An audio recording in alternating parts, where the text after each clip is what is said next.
Chico Penteado, programa Diálogo Cósmico. Namastê, pessoal, meu ouvinte da Rede CUBEF, ouvintes da YouTube, seja como for que você esteja ouvindo o meu programa, né? É sempre um prazer estar aqui com vocês, é sempre um prazer estar aqui falando de ufologia, de novidades, sempre a busca de algo diferente, sempre tentando sair um pouco do meu umbigo e falar de coisas outras, de outras pessoas, de outras histórias, entendeu? Porque a ufologia é infinita, como o universo é infinito. Então a gente nunca acaba esse assunto. Esse assunto acabar é como se você dizer, eu cheguei no limite do extremo do universo. Não existe isso, né? Todo dia surgem casos, todo dia eu converso com pessoas que são abduzidas, tal, não sei o quê. Elas vão me contando os casos delas e aí eu vou construindo uma imagem da coisa que vai mudando ao longo do tempo, né? E hoje eu tenho recebido muita procura em função de eu ter aquela foto da Shem, né? E ter canalizado uma vez a Shem, a arturiana, né? Arcturiana ou Arturiana. O certo seria Arcturiana com C. A estrela chama Arcturus. Porque arturiano, sem C, sugere o rei Arthur. Então existem contos arturianos, tipo o Cavaleiro da Távola Redonda, o Santo Graal, a Busca do Santo Graal, Sir Lancelot. Então arcturiano seria mais correto. Mas em alguns sites no brasileiro se escreve arturiano, já vi muito isso. Aqui ela se chama Arcturus, né? E a Shem se identificou como arcturiana, né? Que é aquele ser luminoso que eu fotografei em 2005, quando eu estava lá na fazenda Capim Fino, né? E eu recebi aquela luminosidade. Quando eu fotografei, formava uma silhueta de uma mulher. Aquela luminosidade tinha uma forma humana, né? Isso em ufologia nós chamamos de seres ômega, né? Os seres ômega, eles são seres de aparência luminosa, né? Inclusive, eu tenho outros relatos de pessoas que viram seres ômega, né? São sempre seres assim que você vê a silhueta, tem uma silhueta humana, tem uma silhueta como se fosse um ser humano, mas só de pura luz. Às vezes você distingue alguma coisa que parece com olhos e boca, às vezes você só distingue uma mancha luminosa, né? Seja como for, eles são seres assim que se acredita, né, serem de extrema bondade, de extrema luz espiritual, né? E quando você vê esse tipo de ser, a pessoa geralmente se sente muito bem, né? Os arcturianos, eles têm uma fama muito boa. E aí eu fui procurar mais sobre arcturianos, eu fui procurar na internet, né? Encontrei inclusive um livro chamado Ensinamentos Arcturianos, né? E eu achei outros livros, We the Arcturians, né? Livros até que às vezes falam coisas até meio contraditórias, tal, mas eu tentei chegar num consenso, eu tentei chegar assim ao meio termo do que seria a descrição dos arcturianos. Saber o que se sabe sobre arcturiano não é muito, não é como os pleiadianos, não é como os reptilianos, é uma coisa que você sabe menos. Tá? Eles falam muito em arcturiano, ele é arcturiano, arcturiano, ser arcturiano, mas ninguém sabe muito bem que capita esse ser arcturiano, como ele vive, etc. As mensagens são muito contraditórias. Aí eu vou me basear num site que eu encontrei que se chama arcturi.com. Eu acho que não aparece aqui na tela. Arcturi, A-R-C-T-U-R-I, arcturi.com, um site americano. Esse site foi o que me pareceu assim, encontrei vários blogs que pareciam que estavam copiando esse arcturi.com. Parecia que o arcturi.com era o original, né? Eu fui à busca de vários lugares, a gente vai procurando, vai vendo assim que é tudo muito copiado e colado, né? Então você descobre de onde veio o primeiro que tinha tudo, né? Então eu vou dizer o que está dizendo aqui. Nesse site, é um site em inglês, então os brasileiros muitas vezes não falam inglês, então eu vou exercer meu trabalho de traduzir. Os arcturianos são conhecidos pela sua força de cura, quer dizer, Isso eu já tinha ouvido da Cássia Faria, que geralmente quem tem contato com o arturiano são esses caras que fazem reiki, cromoterapia. Esses seres, eles são muito bons nessa parte da cura espiritual, dos reikis, das curas prânicas e tudo mais. Isso é o que define os arturianos como uma raça incrível entre os mundos cósmicos. Seja como for, os arturianos são capazes de cumprir, de mostrar suas forças majestosas com a ajuda do controle e da força mental. Quer dizer, eles também estão muito ligados a essas coisas de meditação e tal. Muitos chamam os arturianos, o modo arturiano de vida, o caminho da mente. E isso é bastante correto, né? Quer dizer, eles são seres extremamente mentais. Através da canalização, os arturianos têm mandado mensagens para estrelas estelares, né? Sementes estelares, quer dizer, são pessoas canalizadas, são filhos das estrelas, são pessoas que são reencarnação de ET, são pessoas iluminadas e tal, que canalizam, né? E começaram esse movimento que já não mais pode ser interrompido. Tá bom, então, quer dizer, eles são seres confederados, eles são seres de luz, tal, né? Que trabalham, tem uma reputação muito boa. Aí depois eles falam que o Edgar Cayce foi o primeiro cara, o profeta Edgar Cayce. Edgar, E-D-G-A-R, Edgar Cayce, com Y, K-A-Y-C-E, Cayce, né? Cayce, Edgar Cayce. Foi um profeta americano muito famoso, né? Que ajudou muitos presidentes americanos, ele era da confiança de muitos presidentes americanos, né? E ele também falava de ufologia, de vida extraterrestre, ele era muito avançado para sua época. E ele fala assim, ele fez uma frase, Arcturus is the highest civilization in our galaxy. Quer dizer, Arcturus é a civilização mais alta da nossa galáxia. Quer dizer, seriam os seres ultradimensionais mais altos da Via Láctea, mais elevados, mais puros. Disse Edgar Cayce, profeta que viveu entre 1877 e 1945. Ele morreu quando a Segunda Guerra Mundial acabou. No ano que a Segunda Guerra Mundial acabou, Edgar Cayce faleceu. Tá? Existe um livro do Edgar Cayce, There is a River, existe um rio, de 1942, né? Que fala, na verdade não é um livro do Edgar Cayce, é um livro do Thomas Segru, né? There is a River, 1952, que comenta as proezas do Edgar Cayce como um grande profeta americano, né? Bom, aí ele fala assim, a ideia de uma raça alienígena que tem visitado a Terra provinda de Arturus é frequentemente associada à figura de Edgar Cayce. De acordo com Edgar Cayce, os arturianos são seres de quinta dimensão, altamente evoluídos, tecnológica e espiritualmente. A partir dos primeiros escritos sobre alienígenas, Cayce tem se referido ao pai dos arturianos. Quer dizer, parece que existe um ancião, um grupo de anciãos que comanda o mundo arcturiano. Hoje muitas pessoas descobriram muitos modos de comunicar-se com os arturianos, né? Mas a canalização tem sido a forma mais comum.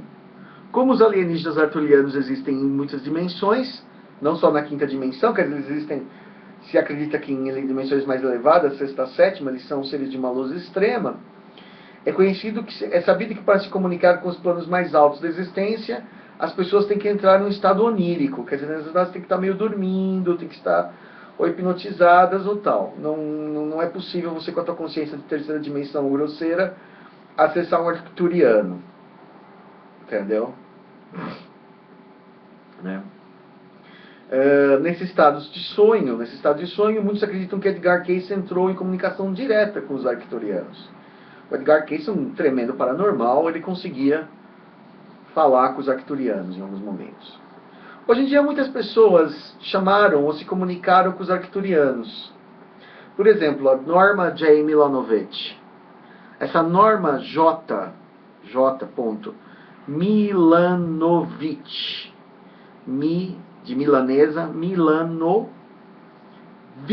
V-I-C-H, Milanovich, é a autora do famoso livro We the Arcturians. Eu comprei esse livro We the Arcturians, né?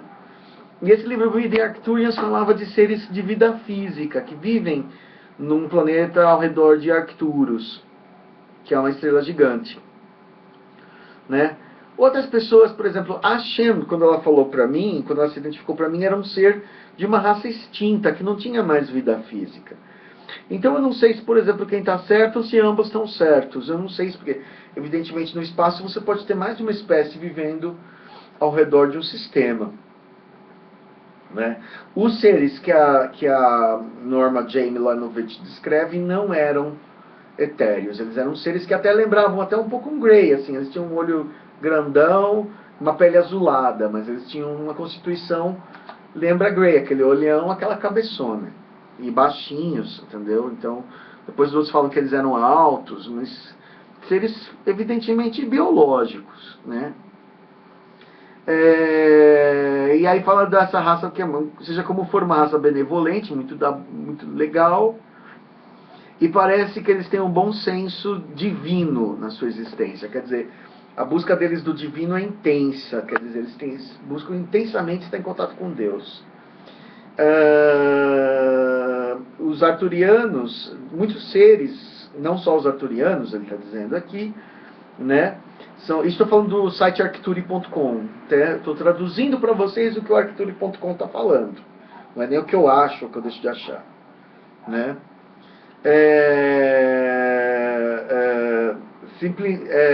Que são muitos seres de luz são capazes de atingir um estado de divindade, né? Que poderia implicar que um Deus, que uma figura, mas o que não implica, o que poderia implicar que uma figura Deus, um Deus supremo, não necessariamente exista dentro da fraternidade. Eu não entendi muito bem o que era isso. Por exemplo, que eles não são exatamente um Deus, eles buscam o divino, né? Entendi assim, dessa forma. Which would imply that a godlike figure wouldn't necessarily exist within the brotherhood of the all, a Irmandade do Todo, né? Que é a Irmandade dos Iluminados.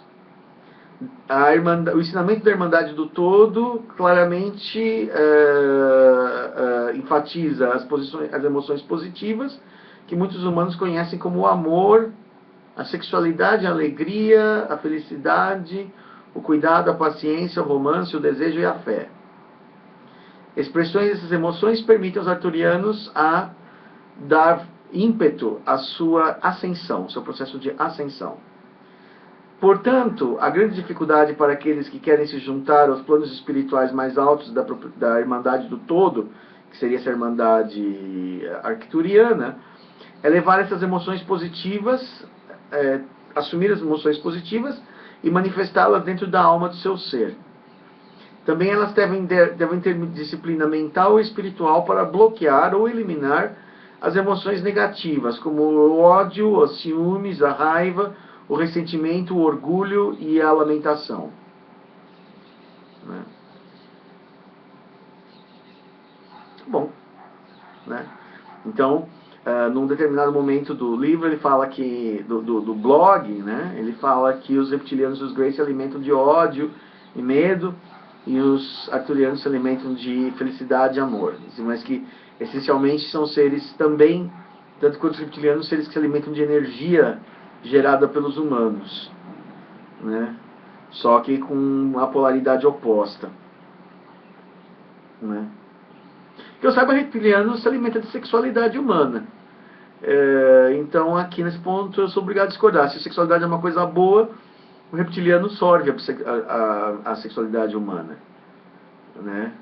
Os sentimentos passionais, carnais, agradam muito os reptilianos. Então, assim, para mim está um pouco assim tendencioso, discrepante do que eu aprendi, mas enfim, né? Sei lá, não sei nada.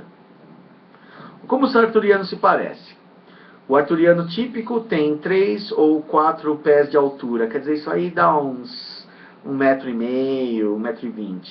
Os membros da grande raça são azulados, esverdeados, com olhos ovais, que são inconfundíveis. Um olho grandão oval, não lembra Grey, mas não é um Grey, é um ser que é outra coisa.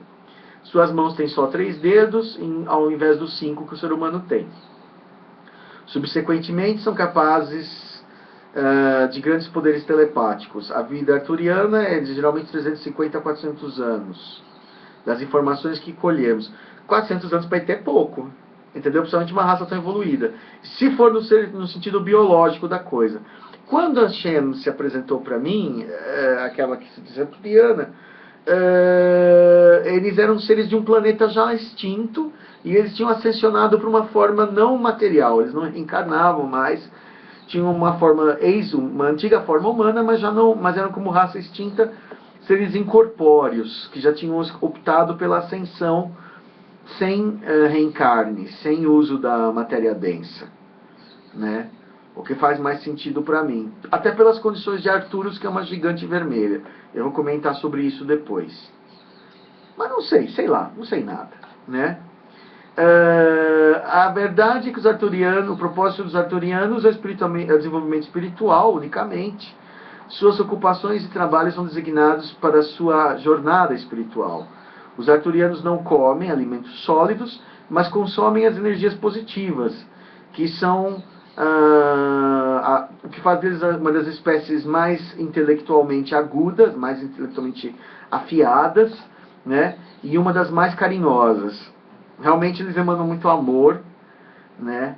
Isso eu senti quando eu vi a Shema, mesmo eu sendo calango e tudo mais, ela emanava um amor e uma bondade muito grande, que incondicional se você é reptiliano, se você é humano, se você é grey, se você é pleiadiano, elas gostam de todo mundo, eles se dão bem com todo mundo, eles são realmente muito legais. Me deu essa impressão, né?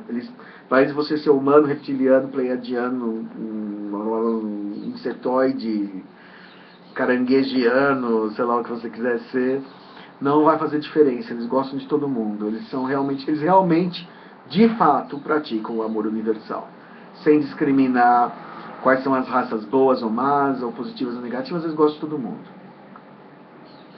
Os arturianos viveram por muito tempo como guardiões da Terra.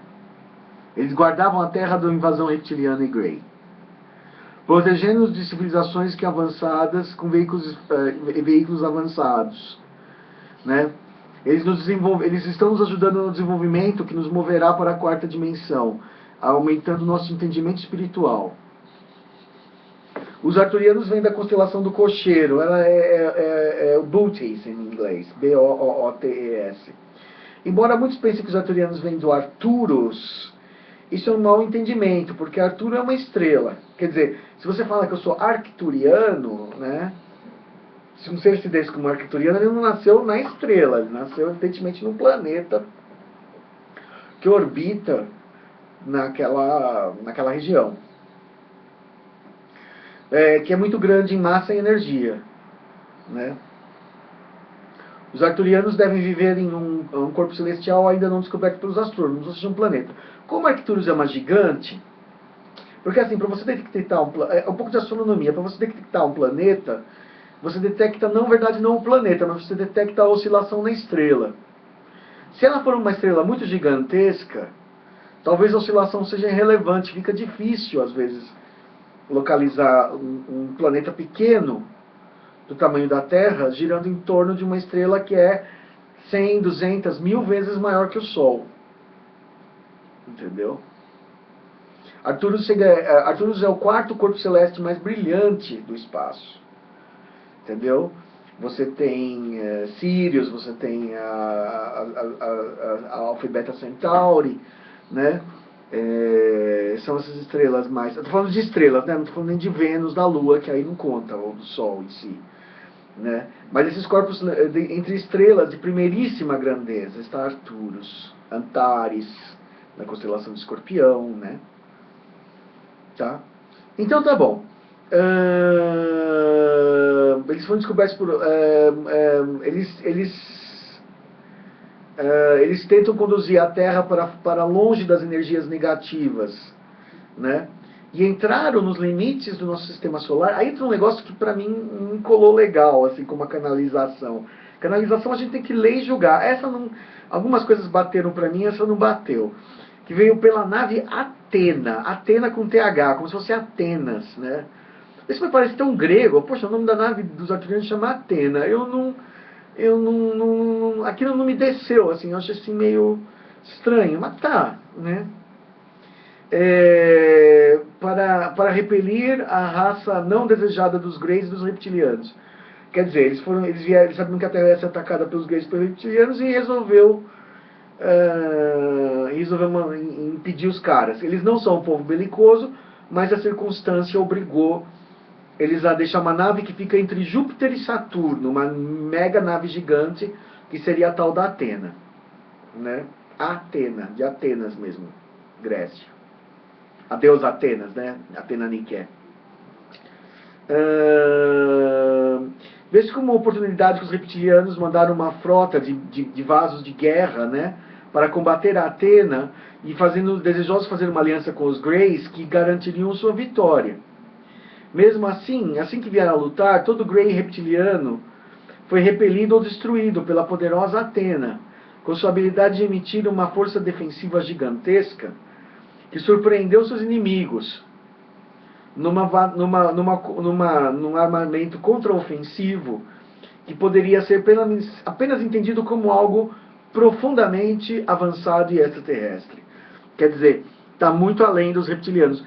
Porque, segundo esse site, os arturianos eles têm uma mente, como eles não têm uma espiritualidade muito elevada, eles não dormem. E os reptilianos e os Greys, eles têm que descansar. então eles tinham vantagens biológicas também, né? De, por exemplo, que eles nunca perdiam a atenção, enquanto que segundo aqui o site, os reptilianos e os Greys, se tentaram entrar numas com os arturianos, quebraram a cara, porque o arturiano ele é mais forte, né? Mentalmente, né? Nesse sentido de que ele não tem um corpo físico, estando numa quinta, numa sexta dimensão, já prescindindo de um corpo físico, ele não dorme, né? Ele não desliga. A gente que tem corpo físico precisa dormir.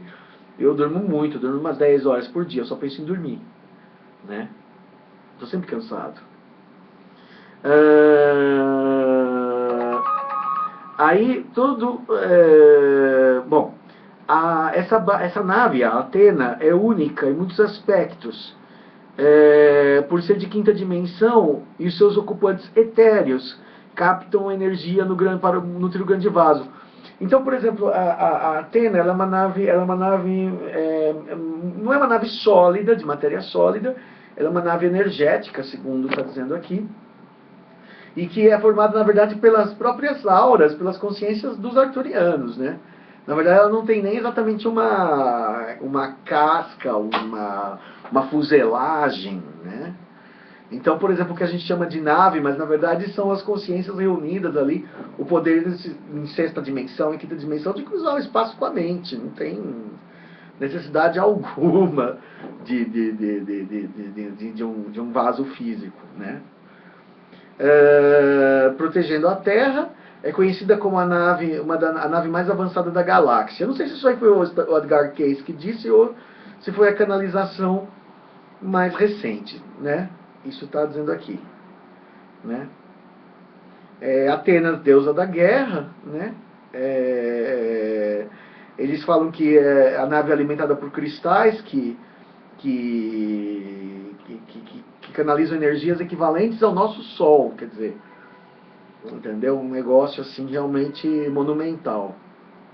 E entre a órbita de Júpiter e Saturno, que é enorme, entendeu?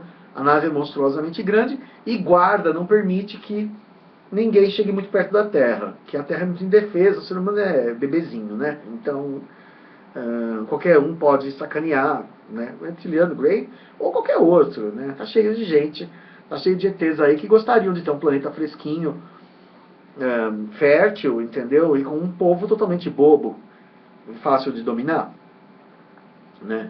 Então, isso faz bastante sentido para mim. Isso não é assim algo absurdo de maneira alguma, né? Aí explica um pouco sobre essa questão da Atena, né? Atena é um database de informação do universo, falando da vida da Terra e dos planetas da galáxia. Os arturianos ingerem informação por meio das telepatias. Bom, isso não são só eles. Esse processo é semelhante à ingestão de comida e ocorre num nível energético, né? Sou capaz de assimilar informação 100 vezes mais rápido que um ser humano. Bom, isso qualquer ET, tá? Grey também. Não sei, não por isso, tá? Isso é normal para raças extraterrestres que cruzam o espaço. É normal, até tecnológico e biológico, né? É a própria evolução do humano vai chegar a isso também, né? E isso eles nem sequer mais precisam usar computadores, ou seja, eles pensam tão rápido que eles agem mais rápido, pensam mais rápido que o próprio computador na tua casa. Teu iPad, teu iPhone, teu Note, né? Atena é a nave mais avançada da galáxia, juntamente com seus avançadíssimos ocupantes. Embora os arturianos tenham aversão à guerra, isso foi necessário para defender a Terra dessas raças hostis. Eles sustentam seus corpos mediante uma forma de meditação, o que elimina a sua necessidade de sono e outras funções que humanos, greys e reptilianos em geral usam. Então, o ser humano, o grey reptiliano, ele tem uma biologia bem mais parecida um com o outro. Então, a gente é muito mais parecido com o reptiliano, de comer, dormir, entendeu? Fazer as necessidades, tem uma reprodução biológica e tal, né? Bom, legal, falamos sobre isso, né? Deixa cada um achar o que quiser. Agora falando um pouquinho sobre Arcturus, tá? Um pouco de astronomia ligada à ufologia, essas canalizações. Por que eu acho que a Shem é de uma raça extinta? Porque Arcturus é uma estrela moribunda. O nosso Sol, daqui uns 2, 3 bilhões de anos, a gente não sabe exatamente ao certo, ele vai começar a inchar. Quando ele começa a gastar o combustível dele, ele começa a engordar e virar uma gigante vermelha. Ele deixa de ser um Sol amarelinho para se tornar um Sol vermelho. Ele é um Sol vermelho que é um Sol mais frio em temperatura de superfície do que o Sol amarelo, né? Maior, porque ele vai perdendo...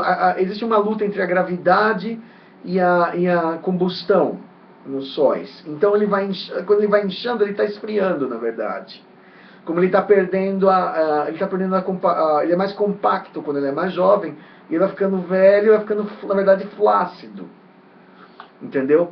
Então, por exemplo, essas estrelas gigantes, elas, na verdade, são relativamente frias. Você pode chegar mais perto delas do que você chegaria do Sol, comparativamente, né?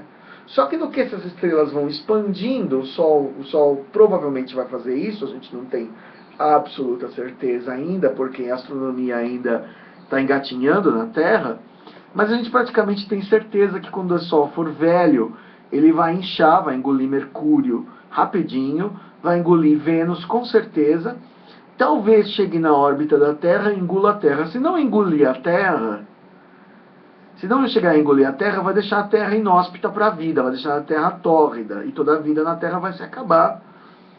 E assim, no planeta Marte, a gente não sabe se o inchaço do Sol chega até Marte ou Júpiter.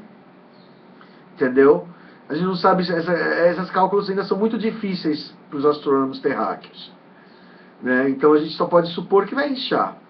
Então, por exemplo, os planetas que são próximos, os planetas vivos, que viveram perto de Arcturus quando estrela jovem, imaginando que os arcturianos sejam uma raça velhíssima, de bilhões de anos, de milhões de anos, entendeu? Aquela estrela já inchou e já matou os planetas em volta dele. Se um dia aquele sistema abrigou vida, se ainda existe vida naquele sistema, vai ser vida migrada dos planetas mais internos para os planetas mais externos. Por exemplo, a zona habitável do nosso sistema solar vai entre Vênus e Marte. Mas se o Sol inchar, a zona habitável passa a ser Júpiter e Saturno. Então, por exemplo, quem vivia naqueles planetas teve que migrar para os planetas mais afora, ou aceitar sua extinção. Então, o que eu entendi é que a Shem vem de uma raça arturiana que aceitou a extinção, parou de se procriar, falou assim, vamos deixar acabar, acabou a vida nesse planeta e não vai reencarnar mais. Então, em perspectiva bem espiritual, a gente não precisa mais de corpo físico, não vai reencarnar mais. Né? E existem esses seres verdinhos, que são da estrela, das proximidades da estrela Arcturus, que são seres físicos. Então eles podem ser de uma outra espécie que não aceitou a extinção. Porque o outro optou por se deixar extinguir. Falando assim, vou deixar nossa raça acabar, acabou, nossa experiência terminou por aqui. Estou teorizando baseado... Por que, por exemplo, acendeu... Isso também tem no livro da Dolores Cannon, que existe uma raça que deixa um obelisco num planeta morto. Deixou o obelisco no planeta morto, mostrando que eles existiram como civilização, mas que eles chegaram a um ponto onde, por vários motivos, uma espécie pode se extinguir. Ela pode se tornar geneticamente inapta, como dizem que os Greys são, né? Tem dificuldade de procriar e começa a minguar numericamente, ou porque o planeta se tornou inóspito, ou porque, entendeu? Por vários defeitos do genoma, por uma série de razões, uma espécie chega ao fim. Né? Tanto causas naturais como pela velhice, tanto por catástrofes naturais, como o crescimento de um sol, ou pela velhice da espécie. A espécie envelhece como os seres humanos envelhecem e param de reproduzir, entra na menopausa, na andropausa. Também as espécies, de uma certa forma, é curioso isso, elas envelhecem. Isso é uma coisa que os ETs falam, que às vezes chega um ponto que ela não começa mais não reproduz mais direito, começa a minguar por si, como se aquela missão daquela forma física já tivesse acabando. E aí você pode manter por clonagem, por procriação artificial, entendeu? Mas forçando uma situação, que parece ser o caso dos Greys, né? São uma espécie antiquíssima, tem dificuldade de se reproduzir, precisa do genoma humano para rejuvenescer os seus genes, né? Porque o ser humano é um bebê genético ainda, é uma raça jovem, né? Por isso que tantas vezes colher esperma e óvulos de humanos para fazer híbrido. Tanto híbrido para quê, né? Muito por questão... É um sangue novo que você está injetando na tua espécie para que ela continue viva. Porque o ser humano é extremamente jovem geneticamente, né? Uma raça de menos de 1 milhão de anos é recém-nascido no universo. Recém-nascido. Bebê de berçário. Né? Uma gigante vermelha, uma estrela gigante luminosa, de massa pequena ou intermediária, entre 0,5 e 10 massas solares. Quer dizer, uma estrela que seja 10 vezes a massa do Sol. Né? Numa fase avançada de evolução estelar. Quer dizer, uma estrela velha, uma estrela senil praticamente. Né? A atmosfera exterior é inflada e tênue, fazendo com que o raio seja imenso e a temperatura superficial seja baixa, abaixo de 5.000 graus. Quer dizer, o nosso Sol é muito mais quente que 5.000 graus, se você bater na superfície. Se você mandar se fosse possível, não é possível mandar um termômetro para o Sol, é mais que 5.000. Porque ela é uma estrela ainda vigorosa. Mas a estrela senil vai esfriando. Né? A aparência da gigante vermelha é amarelo, laranja, vermelha, incluindo os tipos espectrais K e M. E também as estrelas da classe S e a maioria das estrelas de carbono. Detalhes científicos que não vem ao caso. As gigantes vermelhas mais comuns são as chamadas estrelas do ramo das gigantes vermelhas, RGBs, cujas cascas ainda estão fundindo hidrogênio e hélio. Enquanto o núcleo de hélio é de hélio inerte, quer dizer, ele vai fundir, o hidrogênio vai se transformando em hélio, a estrela vai ficando mais pesada. Outro caso de gigantes vermelhas são as estrelas do ramo gigante assintóptico AGB, que produzem carbono a partir do hélio. Tararara. As estrelas de carbono tipo CN, coisa que nem eu entendo. Não sou astrônomo. Dentre as gigantes vermelhas importantes do céu noturno, inclui-se a Aldebaran, né, que é a Alpha Tauris, né, na constelação do Touro, a estrela mais brilhante chama-se Aldebaran. É uma gigante vermelha, belíssima. Quem é taurino, se já identificou tá lá Aldebaran, lá gritando. Depois você tem Arcturo, que é Alpha Bootes, né, Alpha Cocheiro, constelação do Cocheiro. Eu já encontrei, eu tenho aquele iPad que localiza, lá tá Arcturo. Gamma Crucis, né, não sei se na constelação do Cruzeiro do Sul, mas as maiores de todas, a maior de fato, né, não a que parece maior porque brilha mais pra gente, Mas a que é realmente a maior pela astronomia, pela medição astronômica, é Antares, que é a estrela alfa de Escorpião, é a famosa, uma vermelhinha, né? E a Alfa Orionis, né? A Alfa Orionis, que eu não sei se é Betelgeuse ou... eu acho que é Betelgeuse. Bom, aí essas estrelas são gigantes vermelhas, quer dizer, elas são lindíssimas, elas são brilhosas, elas são legais, mas elas são estrelas impróprias para a vida biológica, provavelmente, a gente não conhece todos os mistérios do universo, mas elas são, do nosso entendimento, estrelas que engoliram os seus planetas internos, já cresceram, já engoliram seus planetas, como o Sol um dia vai engolir a Terra, Vênus e Mercúrio, talvez Marte, até Júpiter, talvez, e engole fácil, né? Quer dizer, entra na coroa da estrela, derrete na hora. Derrete como você derrete uma manteiga na frigideira, né? E quem morava lá ou morreu, ou fugiu, ou... entendeu? Né? Uma gigante vermelha, ele evolui da sequência principal, ou seja, a estrela jovem ela é branco-azulada, que é uma estrela bem jovenzinha. É como você pegar uma brasa, se você pegar uma brasa e for aquecendo, ela começa vermelha, ela ficando amarela ou laranja, daqui a pouco ela fica branca. Se você pegar um ferro e colocar no fogo, ele chega a ficar branco. Quer dizer, a energia calorífica é maior quando ele está branco. Quando ele está vermelho, ele está esfriando. Fica aquela cor de tição. Você vê isso até em carvão de churrasco, né? Então, quando a estrela vai ficando com essa cor de tição avermelhada, é porque ela está envelhecendo. Ela passa do branco para o amarelo, do amarelo para o laranja, e depois do laranja para o vermelho. Aí depois ela encolhe, vira uma anã branca, vira uma anã marrom, vira um buraco negro, vira qualquer outra coisa, né? Quando uma estrela inicialmente se forma a partir de uma nuvem molecular que colapsa no meio interestelar, ela contém principalmente hidrogênio e hélio, com traços de metais, com número atômico maior que 2. Todos os elementos de hélio estão distribuídos uniformemente, né? Então, quer dizer, Arcturus não pode ser uma estrela com vida biológica jovem. Isso, como a Terra, que tem a humanidade aí começando, não faz muito sentido. São espécies velhíssimas mesmo, que já estão, assim como a estrela está velha, a evolução deles também já foi pro espaço, eles já estão bem acima, né?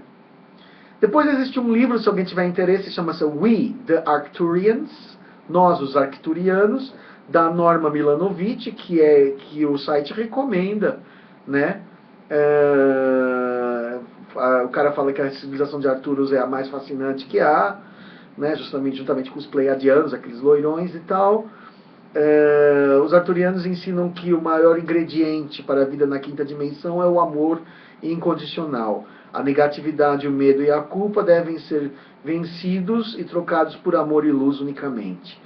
Os arturianos trabalham em conexão profunda com os mestres ascensos, que chamam de Irmandade do Todo. Eles também vivem juntos com o que eles referem com o Comando Galáctico, a Confederação Galáctica, né? Os arturianos viajam pelo universo nas suas naves, que são algumas das mais avançadas do universo inteiro. A sociedade arturiana é governada, segundo... Estou falando aqui um mini resumo do livro da Norma Milanovic, né? A sociedade arturiana é governada pelos anciãos, né, pelos espíritos mais antigos, que estão referenciados pelos arturianos por seu conhecimento avançado, sabedoria e vibração altíssima. Quanto mais alta for esta vibração, mais próximo à luz, espírito ou o que nós entendemos como Deus Criador. Os arturianos são baixinhos e magros, parecem muito uns com os outros. São seres felizes que não gostam de comparar a sua aparência com outros, algo tão predominante na Terra, também dos reptilianos. Gosta de se comparar. Eu estou mais bonito que você é mais bonito que eu sou mais feio que não, eu sou mais gordo, sou mais magro, me visto melhor, me visto pior. Eles não gostam disso. Os arturianos são os mais amorosos e seres mais amorosos e não judgmental. É difícil falar, traduzir isso em português. Seres que não julgam, ou seja, Eles não se importam que você é reptiliano, eles não se importam que você é grey, eles amam todo mundo realmente como se deve, sem discriminar ninguém. Fala assim, eu amo você porque você existe. Você é lindo porque você é criado por Deus, então você não pode ser uma coisa ruim. Entendeu? Então, por exemplo, embora você erre, você não é...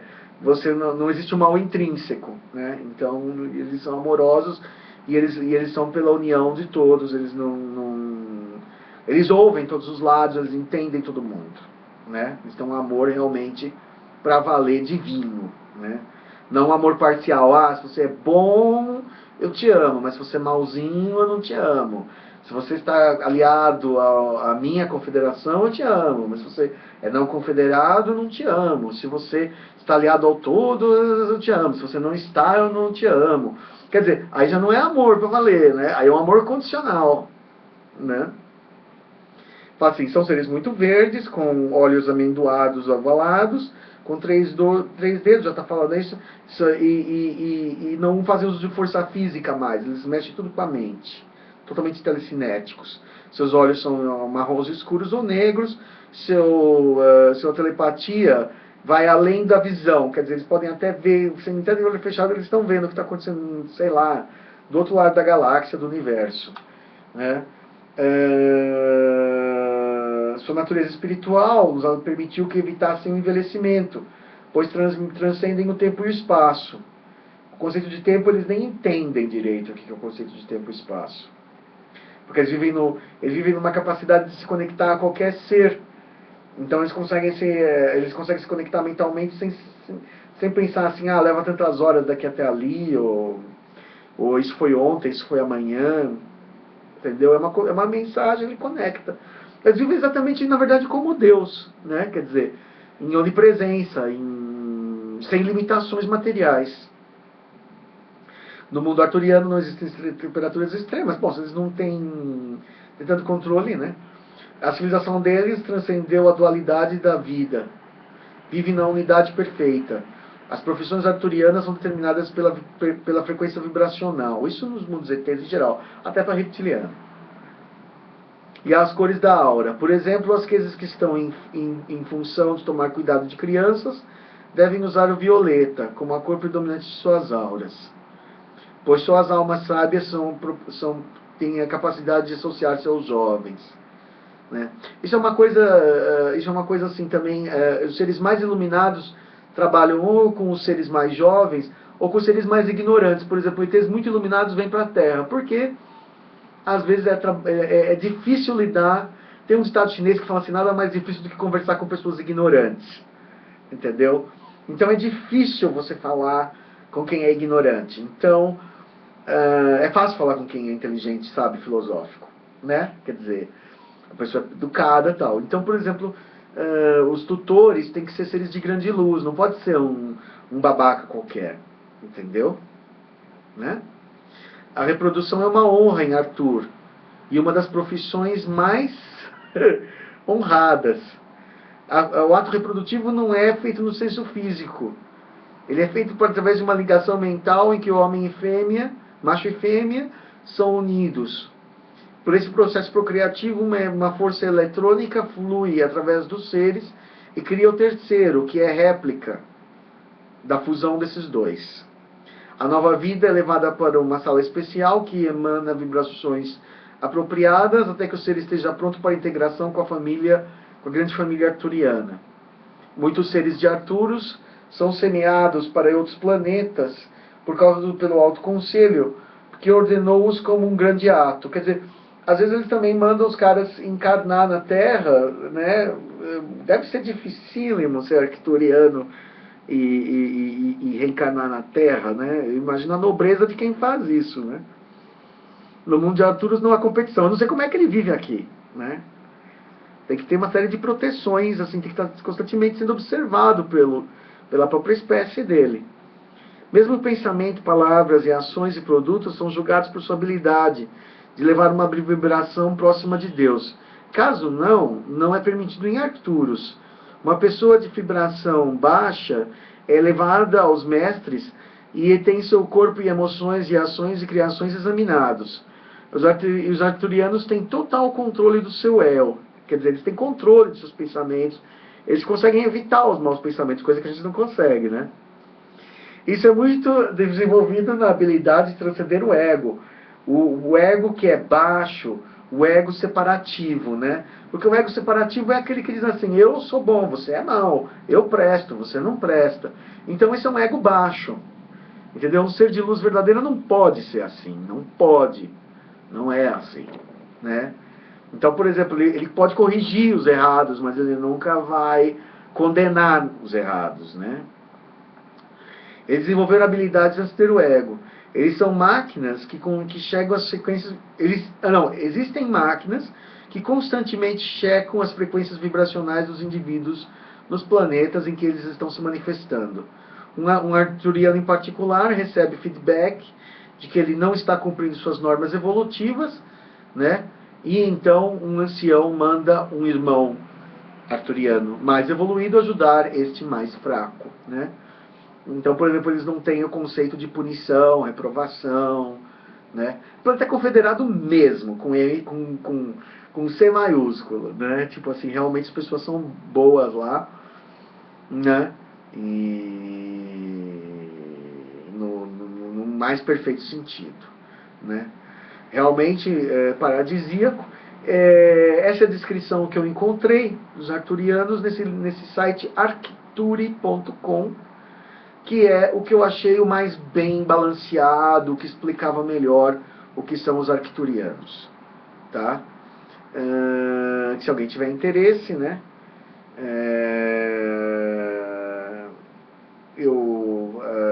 Só uns detalhes, só para terminar, um minutinho antes de eu falar aquele namastê. Butchas, Arcturus, o significado de Arcturus é criador de ursos, né? É a quarta estrela do céu, né? A luz vermelha de Arcturus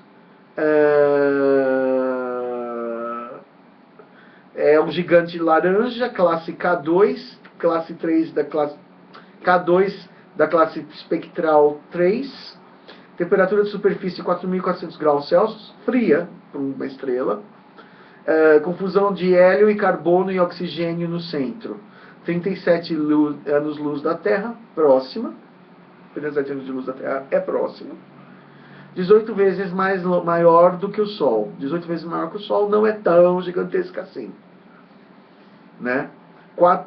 18 vezes maior que o Sol, 4 vezes a massa do Sol. Quer dizer, se você fizer as contas, ela tem 18 vezes o tamanho do Sol e só 4 vezes a massa. Então ela é mais ou menos 4 vezes e meia mais diluída que o Sol. É como se ela fosse aguada, entendeu? É como se você pegasse, assim, por exemplo, 1 quilo de sabão e dissolvesse em 4 litros de água. Então tem 1 quilo de sabão e 4 litros de água. Ela é uma estrela diluída, quer dizer, ela é fria. Ela é uma estrela que está morrendo, né? E 105 vezes a luminosidade do Sol, por ser 18 vezes maior, entendeu? Mesmo fria, ela ainda é muito mais luminosa. O Sol, visto de Arcturus, quem estiver lá em Arcturus não vai nem ver o Sol, nosso Sol. É uma coisinha insignificante, mas a gente vê Arcturus bem, porque ela é 5 vezes mais brilhante que o nosso Sol.